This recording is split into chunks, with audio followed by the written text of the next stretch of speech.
Foxshot Productions intro, my intro, done. Hey guys, this is SuperFunnyBros. Since the beginning of 2016, I was able to go to the movies a lot more than I could ever hope to do. So I decided, since I was going to see a lot of movies, why not make a video at the end of the year reviewing every movie I saw. I saw a total of 21 movies this year, hence why this is a very long video. Here's how this will work. I'll give each movie one of the 4 ratings. Amazing, good, meh, and shit. Then after reviewing all these movies, I'll determine which of them is the best, worst, and blandest that I've seen through the process of elimination.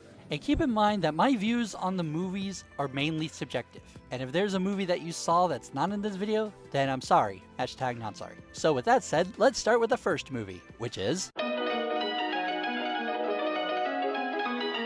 Even though I feel this movie is the weakest in the trilogy, it's still a very good movie despite that. I like the subplot where Mr. Ping tries to win back Po's love after knowing that his real father is alive, and they both go through this arc where they have to be for their son no matter what. The villain, Kai, I feel is on the same level as Tai Lung, but for different reasons. In the first movie, Tai Lung had great build-up as a villain, but becomes a pushover when fighting Po, resulting in a rather anticlimactic showdown. With Kai, he was given little build-up, but was a bigger threat, and the fight scenes with him were better. And of course, Lord Shen is the best villain of the trilogy, and one of the best non-Disney animated villains of all time. But I digress. My only issue with the movie is that the Furious Five don't get as much screen time, except for Tigress, and just become victim fodder for the villain. While it makes the villain look strong, it's at the expense of the strength of the supporting characters. Po masters the power of Chi, and becomes a successful teacher of Kung Fu, ending on a high note to a very solid animated trilogy. This movie gets a good rating. If they do make another sequel, I seriously don't know how they could top that ending. A short disclaimer before I give out my thoughts. I am a complete normie when it comes to movie adaptations based on comic books, so don't get your superhero undies in a twist if I don't happen to know something that's obvious within the fandom. With that said, this movie is fucking funny. I haven't laughed hard for a movie in years. Not since maybe the first Hangover movie. This movie is very meta. There are a lot of breaking the fourth wall jokes, and the humor is dark and hilarious. The funniest part to me is his interactions with the cab driver Dopinder. He's tied up in the trunk. I'm doing, as you said, DP. I plan to gut him like a tandoori fish, then dump his carcass on Geeta's doorstep.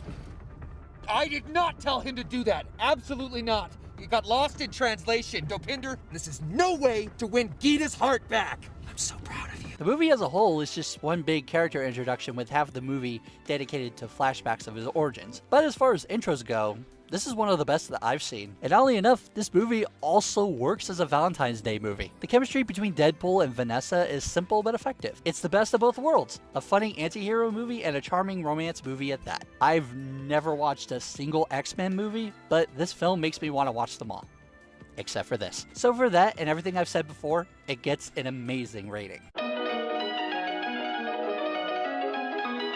What can I say about this movie that has not already been said by people more popular than me? Zootopia will go down in history as one of Disney's best films in its animated feature lineup. It's a refreshing take on prejudice with predator versus prey. The overall message basically is stop bitching about each other and just get along, damn it. The movie may be tongue-in-cheek with its message, but it doesn't distract me from enjoying it. My only problem with the movie is that the gazelle character was only there to sing the song at the end of the movie. I thought she was going to have a more prominent role since the trailers showed her a lot. At the very least, I like that they got Shakira instead of someone more mainstream like Megan Trainor or Ariana Grande. If The Lion King was the peak of Disney's Renaissance era, then Zootopia is the peak of Disney's Neo-Renaissance era. Some people call it the Revival era, but my interpretation of the Revival era is it started with Meet the Robinsons and ended with Winnie the Pooh. The Neo-Renaissance started with Wreck-It Ralph, and it's still going to this day. Zootopia is now the definitive furry movie.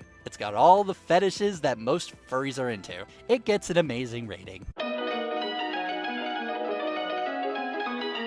As someone who likes horror movies, I can safely say that this was a good year for horror films. And this movie is a good horror flick. I've never seen Cloverfield, and I can agree that this movie did not need to be in the same universe. It could have been its own thing. The only time it connects to Cloverfield is the ending, and the ending is the weakest part of the movie. J.J. Abrams, how could you do this to me? You ruined an otherwise awesome horror movie. But for what it is, it's still really good.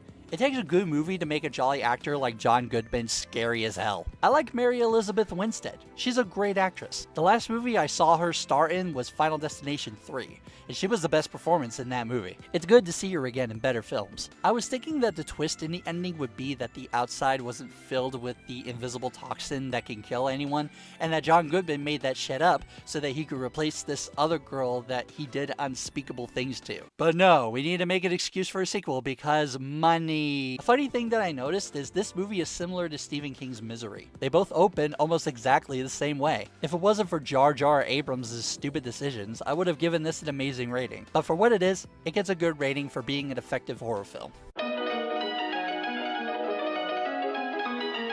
Out of all the movies I saw this year, I wanted to see this one the most. And I was not disappointed. It was everything I was expecting to see. High-octane action with awesome practical effects and effective CGI, even for an independent film. My only problem, and this is just a silly nitpick, but there are times when the shot would cut to another shot that's only a few feet away from the last shot. For example, there's a chase scene where they're running on top of a bridge, and it just cuts to them getting down from that bridge. Couldn't you just make that one continuous shot, or at least fast forward it to make it more seamless? It's just a little distracting when it makes small cuts like that, when you could have easily just let the scene play out. It makes me feel less like I'm the character. But isn't that the point of this movie? Hey look, a villain with telekinesis that's not OP as shit. A lot of villains that I've seen have telekinesis that can manipulate everything around them, and yet don't go all out with it for no reason. A good villain that has psychic abilities and is supposed to be overpowered actually utilize their full potential. In this movie, the villain can use telekinesis, but it strains his body. He pukes blood at one point after doing it to signify that, so we can't rely on it all the time. Overall, the editing and pacing are off at times, and the cinematography is a little too shaky. I heard that it may induce motion sickness to some people, and the plot could get confusing the first time you watch it. But the action is great, the effects are spectacular, and it's sprinkled with some funny moments too. It gets a good rating.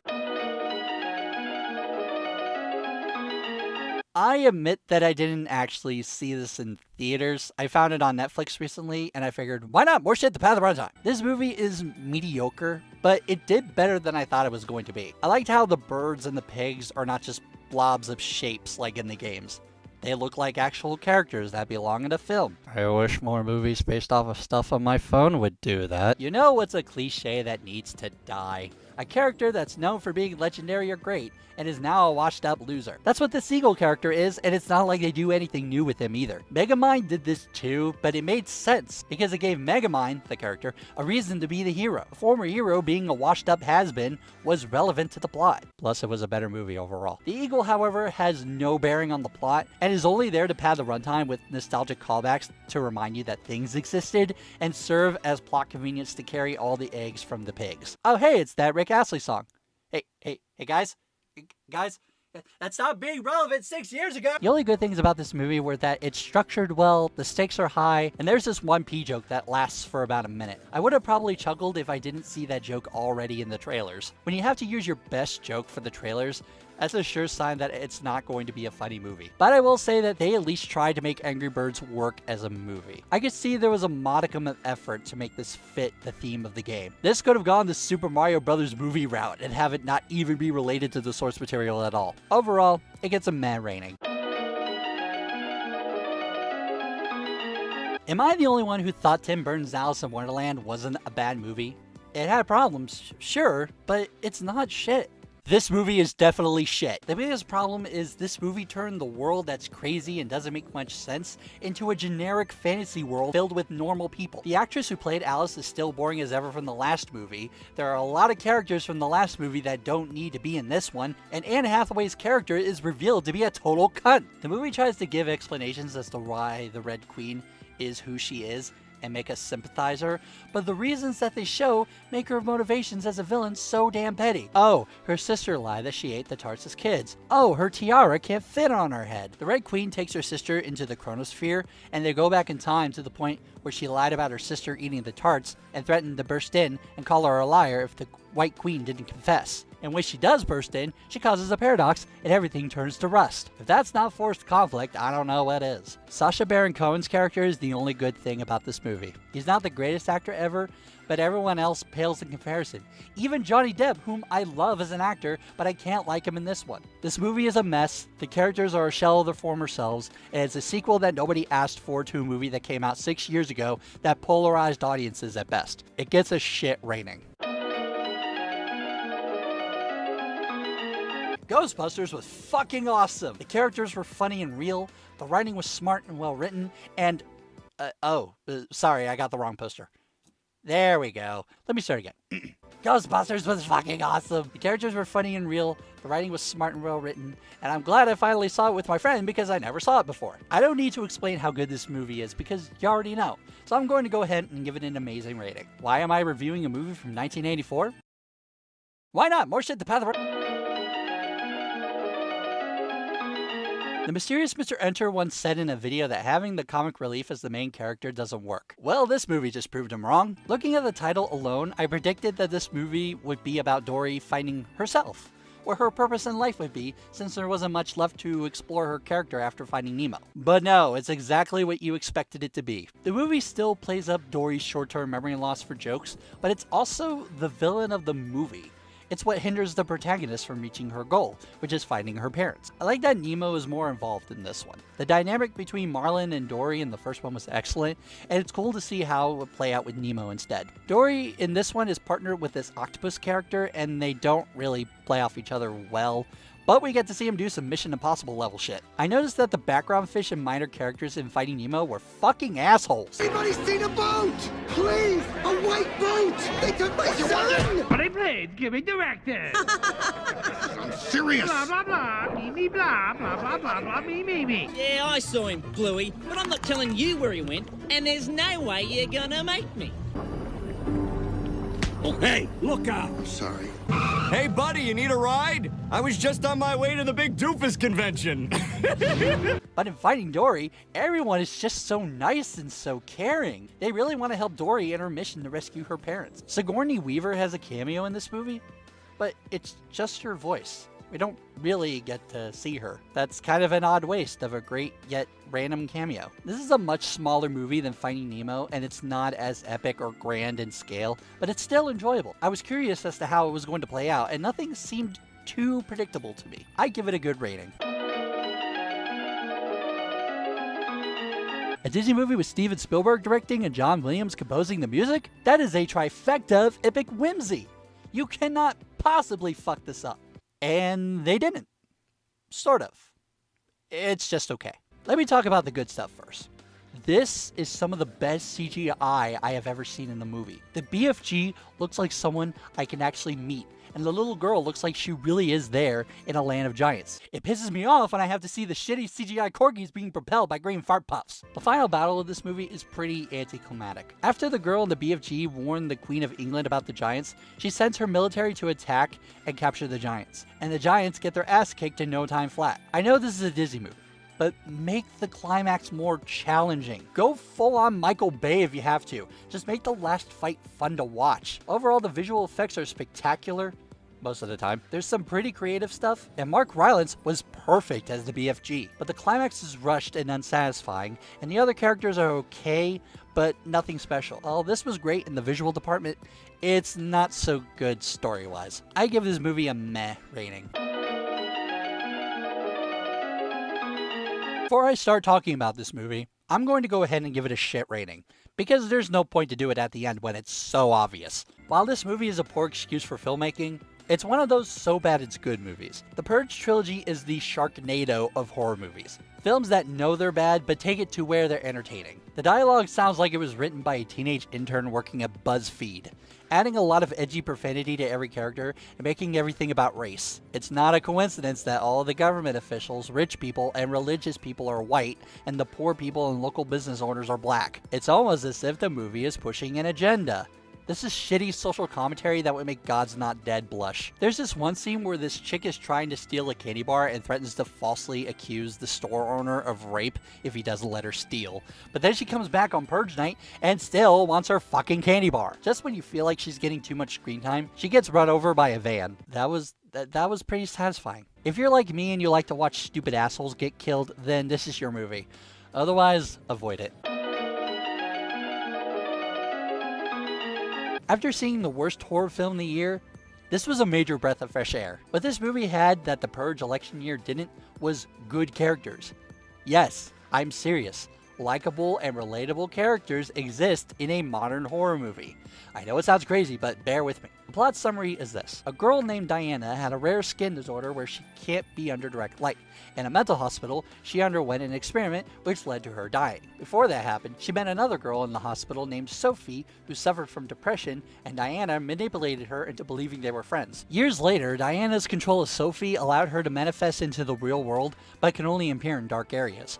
Her husband and daughter left her because they feel Sophie's a delusional nutjob, and her son is scared for his life. Diana isn't some senseless monster who kills anybody in her path. She actually has motivation. She goes after Sophie's family because they're trying to break the ties between them. She doesn't kill the lady at the beginning of the movie, who was also in the short film this was based on, by the way, because she's not a hindrance to her plan. In the end, because Diana can't exist without Sophie, she realizes that the only way to kill Diana off for good is to kill herself. A tragic yet spectacular climax. The one thing that keeps this movie from getting an amazing rating is that the movie seems to change the rules for Diana on the fly. The daughter and her brother find this black light, which doesn't make Diana disappear, but they're able to see her.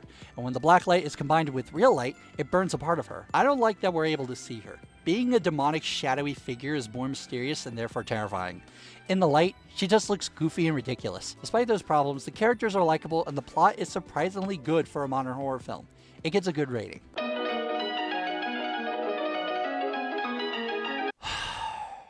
DC, stop trying to be Marvel. You're not very good at it. I'm not going to be a cynical twat like I hate everything, or be like these people who petitioned against Rotten Tomatoes for giving the movie a 26% rating. I don't consider Rotten Tomatoes to be an arbiter of what is a good or bad movie, or IMDb and Metacritic for that matter, but I use it as a guide to see how and why these movies are good or bad. Suicide Squad, to me, is just bland. To be fair to I Hate Everything, he did bring up a glaring plot hole, and it deserves repeating. Where are the superheroes? Why is a ragtag team of DC villains fighting a supernatural sorceress that could destroy the world when the government could just get someone like Superman to take care of it? Oh right, because he sucks now. What pisses me off was that I thought the Joker was going to be the antagonist of the movie. He's just there because Harley Quinn is there. Some people really hate Jared Leto's Joker, and I can understand. He is definitely the weakest Joker of the bunch. He's missing the subtle nuances and motivations the previous Jokers had that made him deep, compelling, and an excellent villain. Speaking of Harley Quinn, people really hate this version of her too. I don't think people hate her because she's eye candy. I think they hate her because that's all she is. People seem to forget that you can have a sexy female character and have her written well. It doesn't have to be one or the other. I think the members of Suicide Squad that are the least awful are El Diablo and Captain Boomerang. El Diablo is hesitant to use his powers because his abilities killed those that he loved. So he's really the only one that goes through a character arc, as small as it may be. Captain Boomerang is an asshole, but a funny asshole. Will Smith as Deadshot is a pretty bad casting choice because he tends to play as himself in every movie he's in. I don't see Deadshot. I see Will Smith cosplaying as Deadshot. Killer Croc is just a generic big brute with stereotypical black tendencies. Overall, Suicide Squad gets a meh rating, and that's just being nice compared to other critics. To give credit where credit is due, I commend this movie for not pandering to people's nostalgia for the original movie and actually try to be its own thing. But this movie ends up having an identity crisis because it doesn't know what it wants to be and ends up being boring and dull. There's nothing really terrible about this movie, but there's nothing great about it either. The CGI and visual effects are fine, but not really stunning. The actors are okay. They're serviceable, but none of them really stand out. The plot is basically the reluctant dragon, but instead of a dragon that's gayer than Ryan Seacrest's asshole, we have a dragon that can camouflage and act like a dog. Say what you will about the original being cheesy and dumb at times, but it was fun, most of the songs are timeless, and it's an overall treat to watch. The Peach Dragon remake is harmless and it tries to deviate from the original, but it ends up having no substance to really engage anyone above the age of 4. It gets a meh rating. few burglars break in a war veteran's house to steal hundreds of thousands of dollars from him that's locked in a safe. This war veteran is elderly, blind, and wakes up to notice their presence. And when this guy suddenly beats one of their asses and kills him, the movie is flipped on its head, and the plot becomes escaping from this suddenly dangerous individual. And it's fucking excellent. What makes this movie so good is that it creates genuine suspense. The jump scares actually work because the way to escape from the threat is to not make any noise, and so there are times when the movie is almost absolutely quiet. All you can hear is the quiet breaths of a terrified person. You can feel the fear oozing from the movie, and I actually wanted to see them make it out alive. There was this one scene that made me drop my jaw by how psychopathic and creepy the old man really is, but I won't spoil it. You have to see it yourself. The one thing that gives this movie a leg up over Lights Out is that this can actually happen in real life. There's nothing supernatural about this. Remember, kids, don't break into the homes of veterans. It might just be the very last thing you do. They're planning on a sequel to this focusing more on the old guy. Well, I just hope they don't fuck that up. But for now, Don't Breathe gets an amazing rating. It's that good. Before seeing this movie, I thought it was going to be a stupid, pandering, and unfunny movie full of pop culture references. I was wrong. This was actually good. It's not stupid, but it's incredibly silly, and the movie takes full advantage of that, to the point where I can find enjoyment in it. You have this wolf pack that can take the form of various things, fighting penguins, which sound awfully similar to an animated movie that came out 2 years ago, and this character. What up? Pigeon Toady. People either find him funny or irritating. I like him. He takes the wacky shenanigans home with this movie. The humor is very fast-paced, which is good because when a joke hangs around for too long, then it gets annoying. While the movie is mostly fast-paced, it has moments when it slows down and we get some character development. Tulip reminds me of Frankie from Foster's Home for Imaginary Friends. She almost looks and sounds like her. This may be bold to say, but this is pretty much a modern movie equivalent to a Looney Tunes cartoon. They're both from Warner Brothers. The humor and slapstick is fast-paced, and while these characters can't really be compared to the Looney Tunes in terms of notoriety, they both share the same cynical tone. This movie is genuinely funny to me, and for that, it gets a good rating. Stephen Strange is a critically acclaimed neurosurgeon who gets into a sudden car accident and fucks up his hands in the process, which ultimately ruins his career and everything just spirals downward. I give props to this movie and Benedict Cumberbatch for conveying the sense of despair and fear of having your whole livelihood ruined in one moment. So Strange overhears about a group of monks in Nepal who could help him and pretty much gambles his finances to meet them and learn how to regain his ability to use his hands again. And this is where he learns about the astral plane and the multiple dimensions and how one can pretty much bend reality to their whim. And after training and focusing on his new abilities, he slowly becomes the superhero that we all know and love. He later possesses a pendant called the Eye of Agamotto, which allows him to bend time. And it's this item that allows him to defeat the main antagonist at the end of the movie. One that will become a meme for ages to come. One of the dimensions that are prevalent in this movie is the mirror dimension, which is like the real world, but it's where you're able to do all this crazy shit without any disturbance from the public at large. Doctor Strange also gets a cape that's apparently sentient. I don't exactly understand why it's sentient, but you could blame me for not being a fan of comic books. The movie foreshadows Mordo, an ally in the movie, becoming the villain of future movies, because Doctor Strange manipulated time, which is supposedly against the laws of nature. Overall, I like the backstory of Doctor Strange and the philosophical commentary about reality and time and all that. The visual effects are top-notch, and it's got a few comedic moments to lighten things up. It's a fun and interesting movie, and it gets a good rating. I fucking love the Harry Potter movies. It's one of my favorite franchises of all time. So to hear that there's a movie that's set in the Harry Potter universe, I was hyped. I really wanted to see what the American Wizarding World was like because there weren't any American students at Hogwarts. It turns out there's an American equivalent of Hogwarts called Ilvermorny. So after seeing this movie, what did I think of it?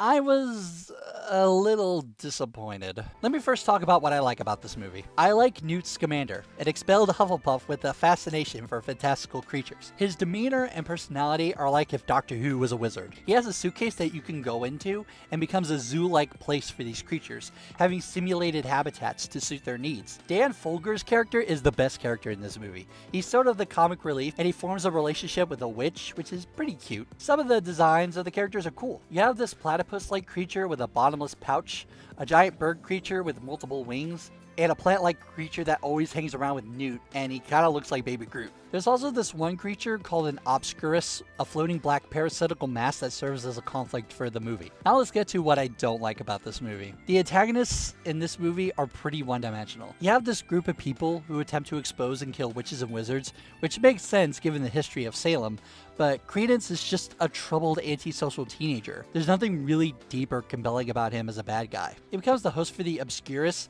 and when he lets out his rage, the Obscurus destroys shit and gets stopped by Newt and the gang. And it's revealed that Colin Farrell's character is actually Grindelwald. For some reason. And he's now Johnny Depp. For some reason. Man, these past few years have just not been good for Johnny Depp at all. Overall, the plot is a bit confusing and doesn't make sense, but I really do like the setting, the protagonists, the beast designs, and it ends on a happy note for the Dan Vogel character. This may just be because of my bias towards Harry Potter, but I'll be forgiving and give it a good rating. If it wasn't for the stuff that I did like, it would have gotten a meh. How many of you thought that Moana was a waterbender? I bet a lot of you did. I really like this movie. Disney returns to its formulaic roots in how to make a successful Disney princess movie. I say formulaic because it's got all the stuff that's prevalent in other Disney animated features. The obligatory I Want song from the main lead, a comedic partner or sidekick, and a scene where said comedic partner or sidekick have a conflict with the main lead and break off, but later come back because reasons. The conflict isn't really effective if I know immediately that they're going to make up after. But hey, it's a tried and true formula that just works. The animation and the scenery are beautiful. I heard that Moana's hair alone took multiple animators to make it move so fluently and natural. The songs are great too, and sound authentic to the setting. The movie was directed by John Musker and Rob Clement, who are partially responsible for the Disney Renaissance. I wouldn't consider this movie to be as great as, say, Aladdin or The Little Mermaid, but it's definitely a solid movie that deserves to be with the heavy hitters of Disney's animated features. I love the characters, I love the story, I love the music, and I love the animation. It gets an amazing rating. Why does this movie exist? Why is it so awful? You had everything given to you on a silver platter and you chose to be fucking lazy. So the plot basically is that Billy Bob Thornton's character is still a drunken deadbeat who later reunites with her bitchy mother, played by Kathy Bates, and they plan a heist to steal money from a charity. Thurman Merman comes back. Why is he in the movie? I think it's cool to see how he was doing since the last movie as like a cameo, but does he really need to have so much screen time? He doesn't contribute to the plot at all, except to rehash the mental retardation jokes from the last movie. There is absolutely nothing funny about this movie. The only times I reacted were from the incredibly forced sex scenes. They gotta get an R rating somehow. The first one was a lot better than this. The first movie at least had heart and characters that you can care about. I did not give a shit about anyone in this movie. Nobody goes through some kind of arc. It's just 92 minutes of assholes being assholes to other assholes. I knew it. I'm surrounded by assholes. This movie gets a shit rating. If you want to see a better raunchy comedy, watch Sausage Party, not this. One more movie to go. Before I talk about this movie, let me just say this. Thank fucking God, I don't have to watch the trailers for this movie anymore. I had to see the trailers for this movie since Kung Fu Panda 3.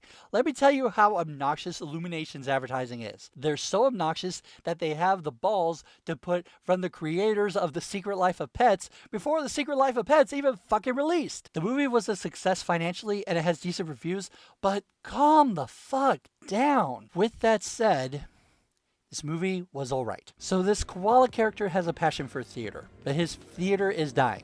So he decides to host a singing competition to get butts and seats and to rekindle his dreams. The contestants who participate are pretty cliched. You have the guy who lives in a broken home, the wife who doesn't feel appreciated, the daughter who has stage fright, the smug asshole, and the amateur rocker who wants to make it big. This movie reminds me a lot like Cats Don't Dance. There's even a scene from both movies that are almost identical and happen at around the same time. However, Cats Don't Dance is a slightly better movie because it's funny and has original songs by Randy Newman. In Sing, it's just a jukebox musical where the characters sing real-life popular songs, regardless of quality. Some people thought this movie was going to be a satire of reality television, but we already have an animated movie that satirizes reality TV. It's called Surf's Up. This movie may be cliched, but it has a lot of heart. The characters sing great, and Seth MacFarlane plays the best asshole character in an animated movie that I've seen. The characters are likable, it's humorous in places, and the plot is simple but effective. It gets a good rating. And there we go, that's every movie I saw in 2016. Now we come to the second part of the video, where I decide which of them that I've seen is the best, worst, and blandest. Let's start with the worst, and line up all the movies that I gave a shit rating on. Alice Through the Looking Glass, The Purge Election Year, and Bad Santa 2. Out of these three, I enjoyed The Purge Election Year the most. It's garbage, but it's so over the top that it makes it ironically funny, and the movie goes full force with it. So that movie is eliminated, which leaves Alice Through the Looking Glass and Bad Santa 2. These two movies are really bad. Both of them just don't give a shit about trying to be good. I said earlier that I liked Sacha Baron Cohen as Time. He was the only character I would enjoy seeing. With Bad Santa 2, there was not a single character that I liked. So by one likable character, Alice Through the Looking Glass gets eliminated. Which means that Bad Santa 2, to me, deserves the title of Worst Movie of the Year. I would dare say that it's even worse than Norman the North. Oh yeah, I fucking went there. Now let's go to the blandest movie of the year and line up all the movies that I gave a meh rating. The Angry Birds movie, the BFG, Suicide Squad, and Peach Dragon. Out of all these, the BFG is the best of the bunch. Unlike the other three, I would watch the BFG again with family and friends because it has a lot of wonder and whimsy that just makes you feel fuzzy inside. And I know that was incredibly gay to say, but I don't care. The BFG is eliminated. Unlike Suicide Squad and Peach Dragon, the Angry Birds movie surprised me by how they actually made the game work as a movie while still keeping it related to the source material in some way. Yeah, there's a lot of obnoxious humor in it, but I feel there's more effort put into this than others, so this movie is eliminated. Suicide Squad and Peach Dragon. Both of them just didn't try. Actually, correction, Suicide Squad tried, but failed. Peach Dragon didn't try at all. To me, trying and failing is better than not trying ever. Suicide Squad tried to be like Guardians of the Galaxy and ended up being a poor man's Guardians of the Galaxy. So while Suicide Squad got a participation trophy, Peach Dragon called in sick for the day. So I'll eliminate Suicide Squad and decree that the remake of Peach Dragon is, as far as I've seen, the blandest movie of 2016. And now let's go to the best movie of the year and light up all the movies that I gave an amazing rating. Deadpool, Zootopia, Ghostbusters, Don't Breathe, and Moana. Because Ghostbusters is a movie from 1984 and not 2016, I unfortunately have to eliminate it due to a technicality. Like I said before, Moana is great, but only because it uses a formula that always works and doesn't really have anything that stands out minus the animation and setting. So sadly, I have to eliminate that. While I consider Don't Breathe to be the best horror film of the year, it doesn't come close to the overall quality of the other two movies, so that sadly gets eliminated too. Deadpool and Zootopia. Deadpool's biggest strength is its comedy, while Zootopia's biggest strength is actually multiple things. The great characters, the intricacies of how the metropolis functions, the mature themes, and an excellent story about prejudice. Deadpool is awesome, but there's just so much more to enjoy in Zootopia. Both of these movies will definitely stand the test of time, but I think Zootopia is a movie that will never be forgotten. Call me predictable, but I dub Zootopia, from what I saw, as the best movie of 2016. And we're finally done. I hope you all enjoyed this video, and thank you for watching me ramble about movies for a long time. Be sure to follow me on Twitter for any updates, and the occasional shitpost. Next time, a new commentary. Bye now.